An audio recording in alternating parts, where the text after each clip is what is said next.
Salut, j'espère que vous allez bien, bienvenue sur cette vidéo. Aujourd'hui, on va parler de Jujutsu Kaisen, le manga événement du Weekly Shonen Jump, un petit peu le nouveau porte-étendard, le nouveau manga au top des ventes du classement Oricon avec plus de 11 millions de tomes vendus sur ce début d'année 2021. Donc je vais faire une petite vidéo pour vous parler un petit peu de ce manga, de ma première lecture, de ce que j'en pense et vous faire un avis détaillé, une analyse sur ce nouveau manga, à savoir si c'est vraiment un manga qui est au top et qui est plébiscité pour sa qualité, ou si c'est un manga qui surfe un petit peu sur une vague, qui est mise en avant par le Weekly Shonen Jump, mais qui serait pas vraiment aussi bon qu'on nous le dit. Autrement dit, un manga surcoté. Mais avant de vous parler, de vous donner directement mon analyse, je vais vous dire que je fais un jeu concours par rapport à ce manga. J'ai les deux premiers tomes. Moi, de ce que je vais vous parler aujourd'hui, c'est des deux premiers tomes. C'est les uniques tomes que j'ai lus. En fait, j'ai commencé Jujutsu no Kaisen il y a quelques mois, quand les deux premiers tomes sont sortis. Je faisais pas encore des vidéos à l'époque, donc c'était pas intéressant directement d'avoir un commentaire.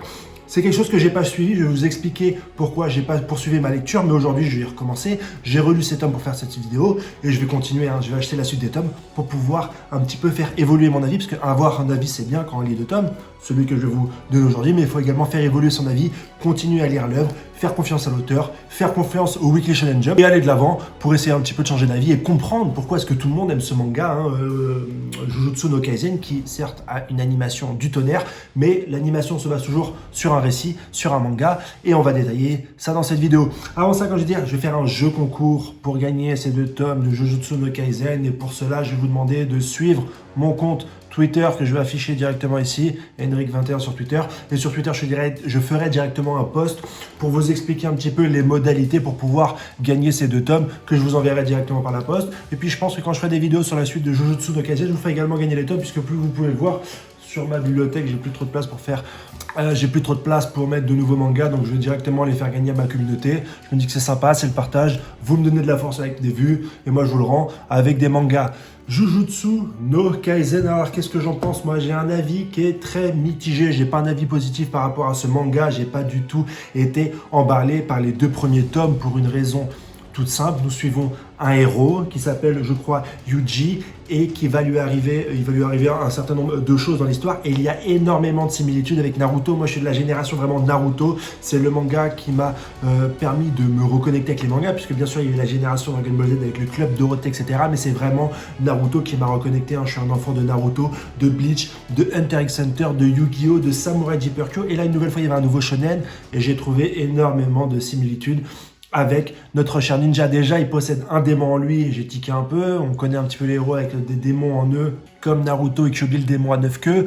Ensuite, il est dans une équipe de 3 personnes avec une fille et un mec qui va ressembler un petit peu au mec badass à la Sasuke. Donc là, je me suis dit encore, il y a des similitudes, ça me gêne. Ensuite, il a un mec qui ressemble trait pour trait à Kakashi, qui a les deux yeux bandés comme Kakashi, qui est en retard comme Kakashi. Et là, je me suis dit qu'il y a vraiment trop de similitudes avec Naruto pour en faire quelque chose de bien.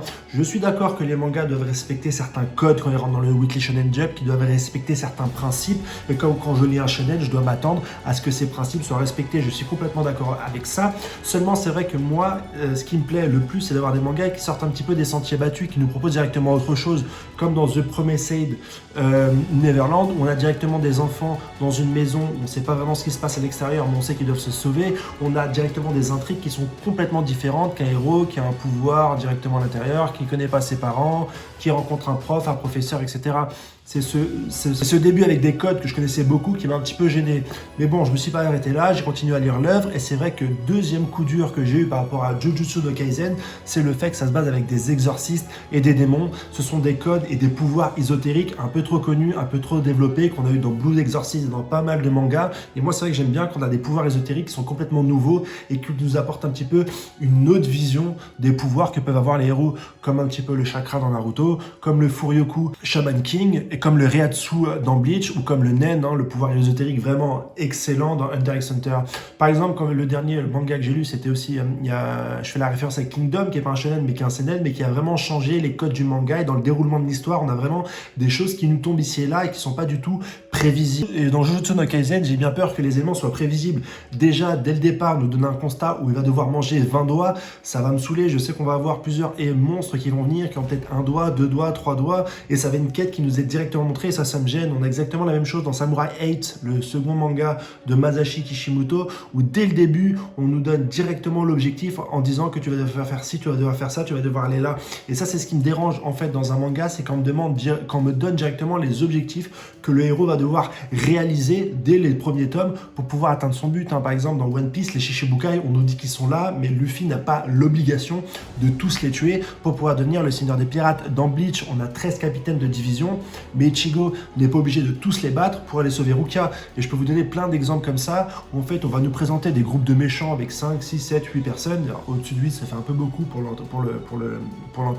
protagoniste. Et donc, le héros va devoir composer dans l'affrontement avec ces personnes ou non pour pouvoir aller vers ses objectifs. Et dans Jujutsu no Kaisen, on nous dit directement que le héros va devoir manger une vingtaine de doigts, et je trouve ça vraiment trop compliqué. Surtout que en fait, dans les power-ups, c'est déjà une ligne tout droit qui va nous être donnée, en tout cas dans ce que j'anticipe, du fait est que le héros, dès qu'il sera en difficulté, va pouvoir appeler son double diabolique, le méchant, le démon, Ryoma, je crois, et si jamais il a un plafond de verre à un moment donné ou à un autre, et ben c'est simple, il va appeler directement les pouvoirs de Ryoma et il va pouvoir aller au-delà des difficultés qui lui seront présentées. Donc ce cheminement un peu trop implicite dans la direction artistique me gêne un petit peu dans les mangas, vu que j'ai déjà lu beaucoup d'œuvres du genre et que je me dis que ça va être une énième redondance avec ce genre de choses.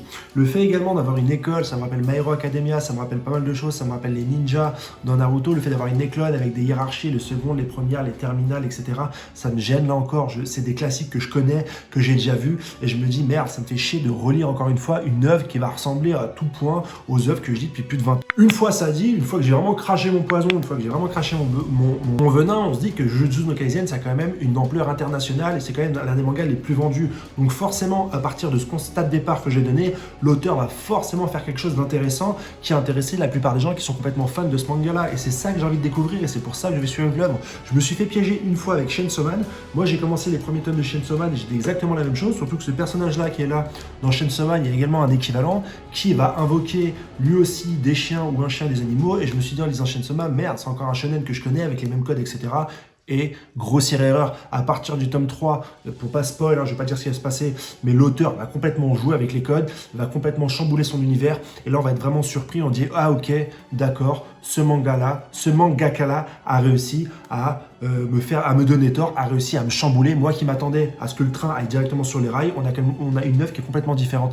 Et là, j'attends la même chose avec Jujutsu no Kaisen, et je pense que ça va être le cas. Si vous connaissez l'arc qui va un petit peu chambouler les codes shonen habituels de Jujutsu no Kaisen, n'hésitez pas à me le dire en commentaire. On me parle beaucoup de l'arc Shibuya que je n'ai pas du tout vu, que je connais pas du tout, et je me dis merde, il va peut-être falloir que je lise cette œuvre-là pour pouvoir continuer pour pouvoir me faire surprendre et pour pouvoir découvrir un manga qui est complètement magnifique. Il y a aussi une adaptation en animé qui est complètement dantesque. J'ai vu quelques scènes de combat entre ce sensei, Gojo je crois, qui a les yeux fermés et qui se bat contre Ryoma, qui a pris plus ou moins le corps de Yuji. Et je me dis ok d'accord, en niveau réalisation d'animé, on est en train de taper quelque chose de vraiment majestueux. Et c'est ça aussi que j'ai envie de découvrir. Je suis pas vraiment un mec qui regarde les animés, moi je suis plutôt un mec qui les scanne, mais je me dis bon, s'il y a une œuvre qui se développe comme ça et qui vraiment sort du lot, c'est que quelque part, au bout d'un moment donné, il va y avoir un plot twist, il va y avoir un arc intéressant qui va sortir un petit peu des rails du manga avec les codes shonen qu'on connaît comme d'hab, avec un héros qui n'a pas de famille, qui a un démon en lui, on va dire qu'il a un rival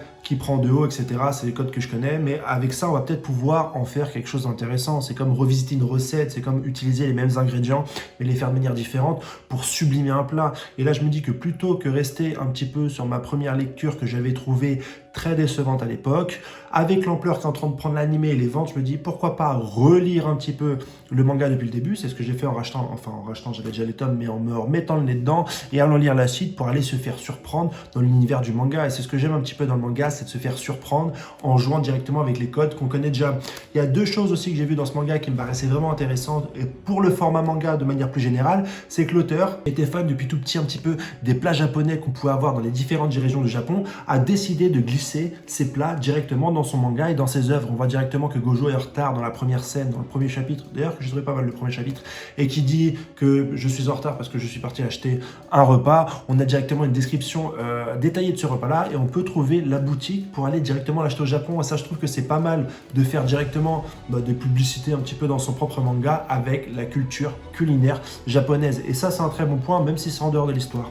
Pour le reste, il y a aussi le fait, j'en ai pas parlé tout à l'heure, mais qu'ils doivent utiliser des gestes avec les mains pour faire des jutsu. Ça m'a aussi un peu dérangé parce que ça m'a vraiment rappelé Naruto. Et je dis pas que l'auteur est un copieur, c'est pas du tout ce que je suis en train de dire et c'est pas mon style aujourd'hui de critiquer un auteur. Je critiquerai un auteur le jour où je serai capable, moi, de dessiner, je fais un peu de dessin, de dessiner comme ça et de dessiner un manga, une œuvre totale là et avec des millions de lecteurs, avec en fait même quelques centaines de ventes. Et quand j'aurais fait ça, je me permettrais de vanner un auteur et lui dire toi t'es bon, toi t'es mauvais. Je me permets pas du tout de dire ça.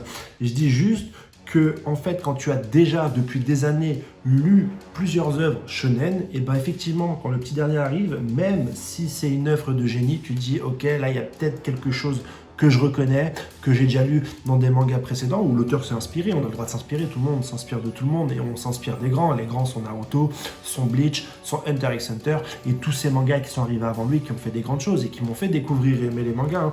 Mais quel va être son apport à l'œuvre ? Quel va être son apport au style shonen ? Comment est-ce qu'il va incorporer tous ces codes qu'il faut absolument respecter et comment est-ce que en les digérant, il va essayer de nous créer une œuvre qui est complètement mythique et complètement différente de ce qu'on a eu en avant. Comment est-ce qu'il va récupérer le flambeau et comment est-ce qu'il va le tendre vers l'avenir, c'est ce que je veux savoir. Donc voilà un petit peu mon avis sur Jujutsu no Kaisen, notamment sur les ressemblances qu'on peut avoir avec Naruto. Les choses que j'aimais bien sûr sont un premier chapitre que j'ai trouvé vraiment super intéressant dans la relation du héros avec ses différents camarades de classe et dans le fait qu'il est surdoué mais qu'il décide quand même de rester dans le club des exorcistes. J'ai bien aimé son combat avec le rival qui a été prononcé et qui est directement en couverture 2 et la rencontre avec le maître. Et c'est ensuite quand le maître prend la décision de nous expliquer peut-être un peu trop tôt toute la quête que va devoir faire le héros que j'ai un petit peu lâché avec l'œuvre. Mais je vais vous faire des vidéos sur la suite. Dès que j'ai acheté le tome 3 et 4, à mon avis à peu près tous les 2 tomes ou tous les arcs, je vous ferai une vidéo pour me partager un petit peu mes impressions sur ce manga. J'attends beaucoup de choses. Je vais essayer aussi de me mater l'animé, même si je suis pas trop un mec qui regarde les animés. Enfin, je fais des reviews pour SNK, mais je le ferai pas pour tous les mangas. Je pense pas que je regarderai Jujutsu no Kaisen. Mais s'il y a vraiment des épisodes qui sortent un peu du lot, je n'hésiterai pas à faire une vidéo. Si tu as aimé cette vidéo, n'hésite pas à liker, à commenter, à partager. Sinon, rendez-vous directement sur Twitter pour pouvoir me suivre Henrik21 et participer au jeu concours pour gagner les 2 premiers tomes de Jujutsu no Kaisen. Voilà, je te dis une bonne journée et ciao, à la prochaine.